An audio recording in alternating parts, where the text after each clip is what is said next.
आपको किससे डर है? मुस्लिमों से डर है या फिर सिस्टम से डर है? सोचिए। असल में आपको मुस्लिमों से नहीं, डर सिस्टम से है, क्योंकि डर आपसे आपकी बुनियादी सुविधाएं आपसे छीन रहा है। सत्ता आपको डरा रही है, आपको लड़वा रही है, और वो सीधे राज में बैठे हैं। यानी कि सत्ता के लिए आपको डराया जा रहा है, आपको बांटा जा रहा है, और आपके बंटवारे का फायदा वो लोग ले रहे हैं। आपको जिस सिस्टम की जरूरत है वो सिस्टम आपसे कोसों दूर है।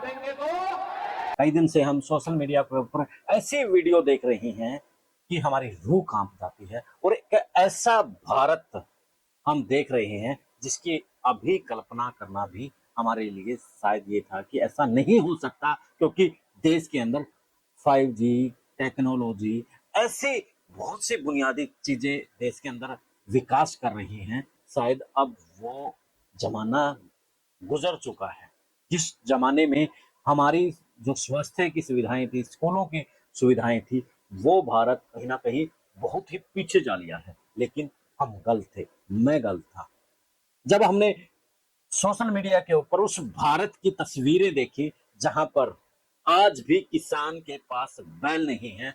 आज भी एक गर्भवती महिला को एक महिला अपने पीठ पर लाद करके उसको हॉस्पिटल ले जा रही है। आज भी इस भारत के अंदर बच्चों के पास स्कूल में जाने के लिए पुल नहीं है। वो बहते पानी के अंदर, यानी कि जो जोखिम लेना बड़ा मुश्किल है, बहते पानी के झालों के अंदर वो बच्चे जा रहे हैं स्कूलों में। यानी कि उस भारत की तस्वीर है जिस भारत को लेकर के बड़े बड़े दावे किए जाते हैं, और कहा जाता है कि दुनिया की दूसरी तीसरी इकोनॉमी में ये देश जा चुका है। जब ये देश आर्थिक तौर पर इतना मजबूत है तो ये कौन से भारत की तस्वीरें आ रही हैं? अब आप कहेंगे जो खास तौर पर अंधभक्त हैं कि ये वीडियो प्लान तैयार की गई है देश को बदनाम करने के लिए, पार्टी को बदनाम करने के लिए, क्योंकि अब सवाल पूछना एक प्रकार का देशद्रोह कहलाता है। ट्रोल आर्मी आर्मी है जो पीछे पड़ जाती है कि आपने देश से जुड़ा हुआ सवाल आखिर क्यों किया। आज मैं कुछ आंकड़े आपके बीच में लेकर के आया हूं।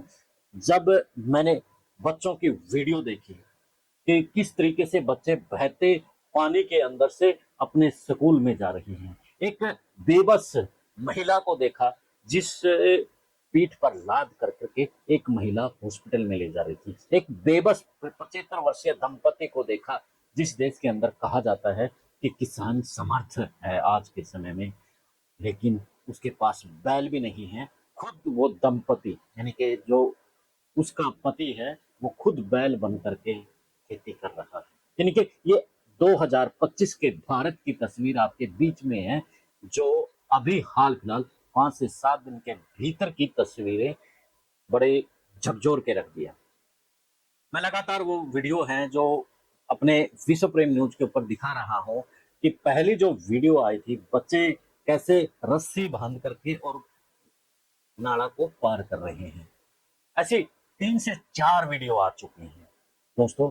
यानी कि आपको डिसाइड करना है अब, क्योंकि आप बोलेंगे नहीं, ये सत्ताधारी लोग आपका फायदा इसी तरीके से उठाते रहेंगे। मैं कुछ आंकड़े आज आपके बीच में लेकर के आया हूं जो कि मेरे नहीं हैं, जो कुछ एनसीआरबी के आंकड़े हैं, कुछ एनएसएसओ के आंकड़े हैं, एएसईआर के आंकड़े हैं, जो बताएंगे कि देश की मौजूदा हालात क्या है। सबसे पहले मैं शिक्षा के ऊपर बात करता हूं।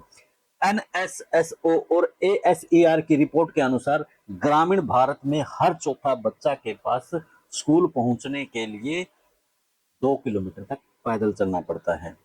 शिक्षा का ये हाल है भारत के अंदर कि 9 करोड़ से अधिक बच्चे ऐसे सरकारी स्कूल में पढ़ते हैं जहां इमारत जर्जर हो चुकी है या फिर जाने का रास्ता ही नहीं है। लेकिन 9 करोड़ बता रहा हूं, कुछ छोटी संख्या नहीं है, बहुत बड़ी संख्या है। जबकि देश का संविधान ये कहता है कि हर बच्चा को पढ़ने का अधिकार है। यानी कि हमें हमारे देश का संविधान पढ़ने का अधिकार देता है, और उसके लिए स्पेशल बजट है। लेकिन वो बजट कहाँ जाते हैं आपको पता है? ये सबसे बड़ी बात बता रहा हूं दोस्तों। बिहार, झारखंड, यूपी, असम और उड़ीसा, इन प्रदेशों के अंदर जो हालात है नहीं, मानसून के दौरान 40% तक बच्चे स्कूल में नहीं जाते। खासतौर पर यूपी और मैं असम की बात करूंगा, क्योंकि यहाँ पर दो हिंदू सम्राट अपने आप को कहते हैं कि हमने व्यवस्था को बदला है। एक तरफ हिंदू सम्राट यूपी का मुख्यमंत्री और दूसरी तरफ असम का मुख्यमंत्री, यानी कि दोनों हिंदुत्व के अपने आप को कंपटीशन है कि हम ही हिंदुत्व के ठेकेदार हैं। लेकिन समझना आपको पड़ेगा कि ये हिंदुत्व के ठेकेदार ना आपसे शिक्षा, आपको शिक्षा से वंचित रख रहे हैं, आपको हेल्थ से वंचित रख रहे हैं, आपको किसानी से वंचित रख रहे हैं, तमाम जो बुनियादी सुविधाएं हैं उनसे आपको दूर कर रहे हैं।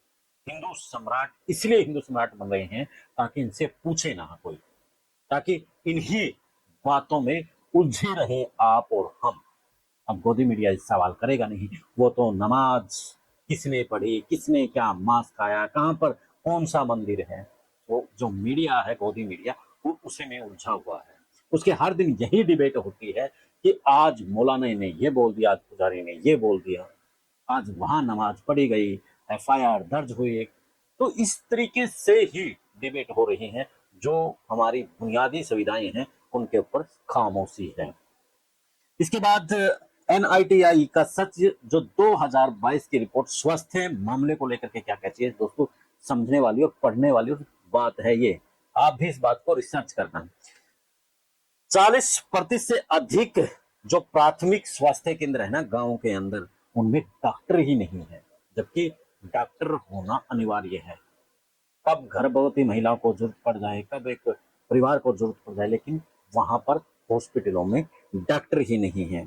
ऐसे ग्रामीणों में कुछ ऐसे भी गांव है, यानी कि जो डाटा दिया हुआ है ये तो ये कह रहे हैं कि 3 गांव ऐसे मिलेंगे आपको हर उसमें 8-10 गांव में, जहां पर आपको एम्बुलेंस की भी सुविधा नहीं मिलेगी, आपको हॉस्पिटल में ले जाने की भी सुविधा नहीं मिलेगी। यानी कि ये डराने वाली बात है जो आंकड़े बता रहे हैं। इससे आगे और भी आंकड़ा जो लेकर के आया हूं दोस्तों, आप हैरान कर देना, और इस वीडियो को ज्यादा से ज्यादा शेयर करना, क्योंकि आपके हकों की बात विश्व प्रेम न्यूज कर रहा है और आपके हकों की बात ज्यादा लोगों के बीच में जाए, तो इसलिए शेयर तो बनता है। जो जननी शिशु योजना है ना, उसकी भी पोल ये आंकड़े खोल रहे हैं, और इसमें बताया जा रहा है कि जो जननी सुरक्षा योजना है वो कागजों में है। हर साल 5 लाख से अधिक गर्भवती महिलाओं को इलाज ना मिलने के कारण से वो उनकी मौत हो जाती है। यानी कि दोस्तों आप सोचिए, समझिए इन बातों को। और जब इस देश के अंदर जो गर्भवती महिलाएं हैं उनको इलाज ना मिलने के कारण से वो उनकी मौत हो जाती है, तो आप क्या हिंदू मुसलमान नमाज और उन बातों में आप घुसे हुए हैं? आपको इन बातों से बाहर निकलना पड़ेगा दोस्तों। अब यहाँ मत ये कहना कि आप मुसलमानों को लेकर के, हिंदुओं को लेकर के, मैं सिर्फ एक देश का इंसान होकर के बात कर रहा हूँ और मीडिया से हूँ, तो मेरा दायित्व यही बनता है कि देश के जो सुविधाएं हैं वो जनता तक पहुंचे। मैं एक आईना हूँ, लोकतंत्र का चौथा स्तंभ जिसे कहा जाता है, तथाकथित है, क्योंकि संविधान में उसकी कोई अभी परिभाषा नहीं है, खुश करने के लिए मीडिया को कहा गया है चौथा स्तंभ। तो उसी के अनुसार मैं कह रहा हूं कि दोस्तों जागिए, अगर नहीं जागे तो आपसे जो सुविधाएं थोड़ी बहुत बची हैं वो भी आपसे छीन ली जाएगी। अब मैं किसानों को लेकर के बात करूंगा। जो पीएम किसान योजना की बात होती है, हर दिन उसके ढोल पीटे जाते हैं, लेकिन कैग की रिपोर्ट इसमें भी चुकाने वाली है, और कैग की रिपोर्ट कह रही है कि 26% किसानों का इसका लाभ ही नहीं मिल रहा है। बताओ साथियों, 26% किसानों को किसान निधि योजना का लाभ ही नहीं मिल रहा। और भी अगर इसमें हम डीपली जाएंगे तो आपको और भी आंकड़े हैरान कर देंगे आपको। यानी कि हम अगर पूरे मोटा मोटी बात पर जाएं तो भारत में 28 किसानों को लेकर के बात कर रहा हूं कि 28 किसान हर दिन आत्महत्या कर रहे हैं।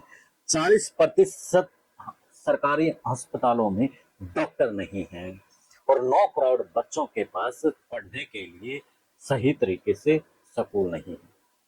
अब बजाय ताली और थाली, हमारी बुनियादी सुविधाओं की बात कीजिए और जनता उठिए, जागिए और अधिकारों की बात कीजिए। कैसा लगा हमारा वीडियो कमेंट करके जरूर बताइएगा, और आपकी अपनी क्या राय है वो भी जरूर बताइएगा। देश और प्रदेश की खबरों के लिए जुड़े रहे विश्व प्रेम न्यूज नेटवर्क के साथ। विश्व प्रेम न्यूज नेटवर्क अलग अलग प्लेटफॉर्मों पर आपकी जानकारियों को बढ़ा रहा है, खबरों के पीछे की खबर आप तक पहुंचा रहा है।